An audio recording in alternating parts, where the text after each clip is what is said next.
সর্বোত্তম সিয়াম হচ্ছে দাউদ আলাইহিস সালামের সিয়াম। তিনি একদিন সিয়াম রাখতেন, একদিন ছাড়তেন। তখন এক সাহাবী তিনি বলতেছেন আমি আরো সক্ষম, আমি প্রতিদিন সিয়াম রাখতে সক্ষম। তখন রাসূলুল্লাহ সাল্লাল্লাহু আলাইহি ওয়াসাল্লাম তিনি নিজের জন্য পছন্দ করেছেন যে আমি একদিন সিয়াম রাখবো, 2 দিন সিয়াম ছাড়বো, এটা বেশি পছন্দনীয়। দাউদ আলাইহিস সালাম ছিলেন একদিন রাখতেন, একদিন ছাড়তেন, তার মানে মাসে 15টা সিয়াম। আর রাসূলুল্লাহ সাল্লাল্লাহু আলাইহি ওয়াসাল্লাম তার পছন্দনীয় ছিল একটা সিয়াম 2টা ছাড়তেন, মানে মাসে 10টা সিয়াম। তার মানে যেটা সবচেয়ে বেশি সহজ রাসূলুল্লাহ সাল্লাল্লাহু আলাইহি ওয়াসাল্লাম তিনি নিজের জন্য সেটা পছন্দ করতেন। তিনি এই সালাতকে তার জীবনের জন্য এমন ভাবে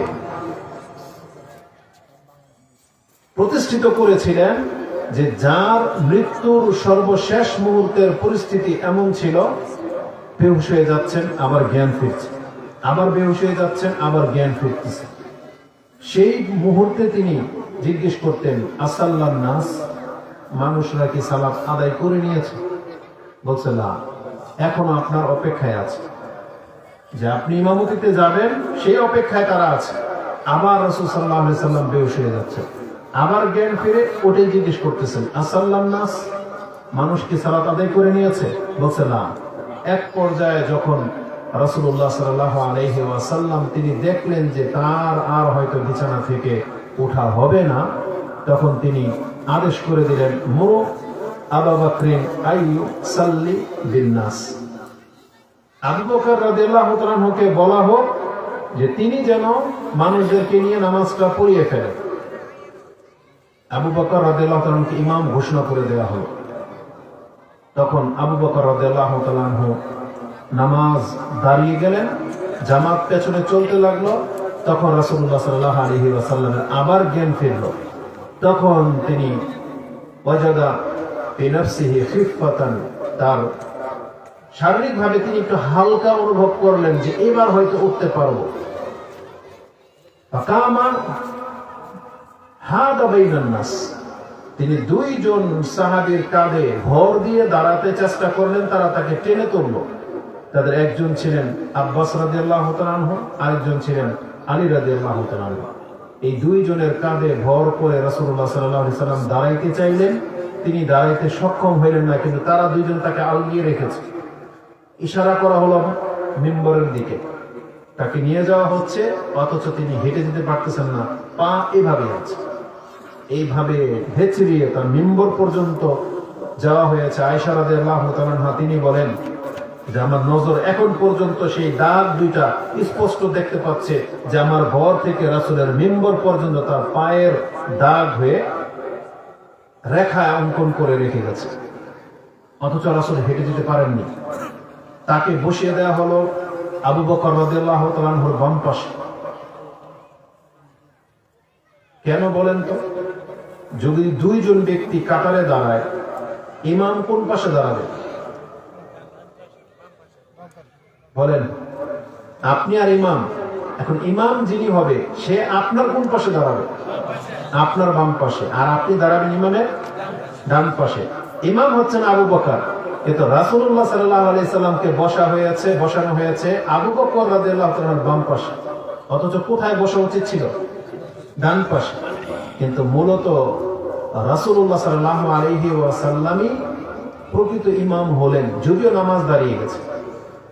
তার মানে নামাজটা ছিল এরকম, রাসূলুল্লাহ সাল্লাল্লাহু আলাইহি ওয়াসাল্লাম মূল ইমাম, তাকে ফলো করলেন আবু বকর মুকাব্বির হিসেবে, আর তাকে ফলো করে পুরো জামাত সেই নামাজটা আদায় করেছিল। এখানে একটা সূক্ষ্ম বিষয় কি জানেন? কেন এটা শুরু করলাম এখানে? যে রাসূলুল্লাহ সাল্লাল্লাহু আলাইহি ওয়াসাল্লাম যিনি সব থেকে হালকা বিষয়গুলো নিজের জীবনে নিতেন, তিনি সালাত সম্পর্কে তার ব্যক্তিগত অবস্থানটা কি ছিল সেটা শুরুতে আপনার কাছে ব্যক্ত করলাম, যাতে আপনি নামাজের কদর বুঝতে পারেন। রাসূলুল্লাহ সাল্লাল্লাহু আলাইহি ওয়াসাল্লাম এইভাবে সালাতটা আদায় করলেন। ইমাম বুখারী রাহিমাহুল্লাহ তিনি তার কিতাবে এই হাদিস এনে দিয়ে ওই বিষয়টাকে তিনি রদ করে দিলেন, মনসুখ করে দিলেন, যে যেহেতু এটা ছিল রাসূলুল্লাহ সাল্লাল্লাহু আলাইহি ওয়াসাল্লামের জীবনের শেষ সালাত, আর এই সালাতে ইমাম বসেছিল আর মুক্তাদিরা দাঁড়িয়ে সালাত আদায় করেছে। কিন্তু এতদিন ছিল যে রাসূলুল্লাহ সাল্লাল্লাহু আলাইহি ওয়াসাল্লাম বলেছেন, ইমামকে নিযুক্তি করা হয়েছে অনুসরণ করার জন্য। ইমাম যদি দাঁড়িয়ে সালাত আদায় করে, তোমরাও দাঁড়িয়ে সালাত আদায় করবে। ইমাম যদি কোনো কারণে বসে সালাত আদায় করে, তোমরাও বসে সালাত আদায় করবে। মানে ইমামকে পরিপূর্ণ অনুসরণ করতে হতো। এরও বর্ণনা আছে। এমন একটা নামাজের ঘটনা ঘটেছে, রাসূলুল্লাহ সাল্লাল্লাহু আলাইহি ওয়াসাল্লাম অসুস্থ অবস্থায় নামাজ পড়তেছিলেন, তখন মুক্তাদিরা দাঁড়িয়ে ছিল, রাসূল সাল্লাল্লাহু আলাইহি ওয়াসাল্লাম ইশারা করে তাদেরকে বসতে বলেছিলেন। তার মানে ইমামের অনুসরণ করা হোক। ওই মাসলাটাকে ইমাম বুখারী রাহিমাহুল্লাহ এই হাদিস পেশ করে দিয়ে বলেছেন, ওই পদ্ধতি এখন মনসুখ হয়ে গেছে। এখন ইমাম যদি উযর হয়, ইমামের যদি উযর থাকে, ইমামেরটা পড়বে, কিন্তু মুক্তাদি সক্ষম, তাকে দাঁড়িয়ে সালাত আদায় করতে হবে। মানে যেহেতু রাসূল অক্ষম, তিনি বসেছিলেন, কিন্তু আবু বকর কিন্তু বসে সালাত আদায় করেন না। আবু বকর দাঁড়িয়েছিলেন। তিনি রাসূলুল্লাহ সাল্লাল্লাহু আলাইহি ওয়াসাল্লামের হারকতগুলো অনুসরণ করছিলেন, আর তিনি তাকবীর দিচ্ছিলেন। কারণ রাসূল সাল্লাল্লাহু আলাইহি ওয়াসাল্লাম তখন অত জোরে উচ্চারণ করতে পারতেছিলেন না। রুকুতে আল্লাহু আকবার করে হালকা ঝুঁকেছেন, আবু বকর রাদিয়াল্লাহু তাআলা রুকু করেছেন, তাকে দেখে পুরো টিম সালাত আদায় করেছে। তাই এটা আরেকটা ব্যাপার। মানে ইমাম বুখারী রাহিমাহুল্লাহ এই হাদিসটাকে এনেছেন দুই জায়গায়। একটা হলো এটা প্রমাণ করার জন্য যে এখন আর কোন ব্যক্তির উযর থাকলে ইমামকে অনুসরণ করতে হবে না। ইমামের সালাত মুক্তাদির সালাত। মানে ইমামকে অনুসরণ করা হবে শুধু রুকু সিজদার ক্ষেত্রে, তাকবীরগুলোর ক্ষেত্রে। ইমামের আগে আপনি তাকবীর পড়তে পারবেন না, ইমামের আগে আপনি রুকুতে যেতে পারবেন না, সালাম ফিরাতে পারবেন না, এই ক্ষেত্রে শুধু ইমামের অনুসরণ। কিন্তু উযর বশত ইমাম যদি বসে সালাত আদায় করে, তাহলে আপনাকে দাঁড়িয়ে আদায় করতে হবে। কিছুদিন আগে নেটে একটা ভিডিও দেখেছিলাম, আমাদের আমিরে জামাত, মানে আন্দোলনের আমির যিনি ডক্টর রাশিদুল আল গানের স্যার, তিনি কোন একটা নামাজ, ঈদের নামাজ বা কোন একটা নামাজ চেয়ারে বসে আদায় করেছিলেন না, তার পেছনে দাঁড়িয়ে সবাই সালাত আদায় করেছিলেন। দেখছি এটা নিয়ে অনেক সমালোচনা হয়েছে, কিন্তু মূলত বিষয়টা এইটাই।